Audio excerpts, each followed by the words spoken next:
মৰাণত অনুষ্ঠিত হয় আমাৰ পূজা আমাৰ ট্ৰেন্স। প্ৰতি বছৰৰ দৰে এই বছৰো বহু প্ৰতিযোগীয়ে অংশগ্ৰহণ কৰে আমাৰ পূজা আমাৰ ট্ৰেন্সৰ সাংস্কৃতিক প্ৰতিযোগিতা। দীপম কাশ্যপ আৰু নিহাৰিকা ডেকা বিচাৰক হিচাপে উপস্থিত থকা অনুষ্ঠানটো উদ্বোধন কৰে ডক্টৰ শুভ্ৰজ্যোতি মোহনে। নৃত্যত প্ৰথম স্থান লাভ কৰে অৰুন্ধতী বৰুৱাই, দ্বিতীয় স্থান ৰাজশ্ৰী বৰুৱা আৰু তৃতীয় স্থান সংগীতত দেৱজিৎ গগৈ লাভ কৰে। নিচুকনি বঁটা লাভ কৰে তামান্না নাগ, জ্যোতিষ্ময়ী গগৈ আৰু চিন আয়া ৰহমানে।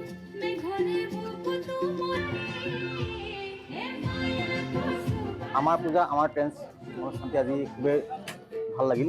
এই অনুষ্ঠানত উপস্থিত থাকি আনন্দিত হ'লোঁ আৰু এই অনুষ্ঠানত বহু সংখ্যক ছাত্ৰ ছাত্ৰীয়ে অংশগ্ৰহণ কৰিছে।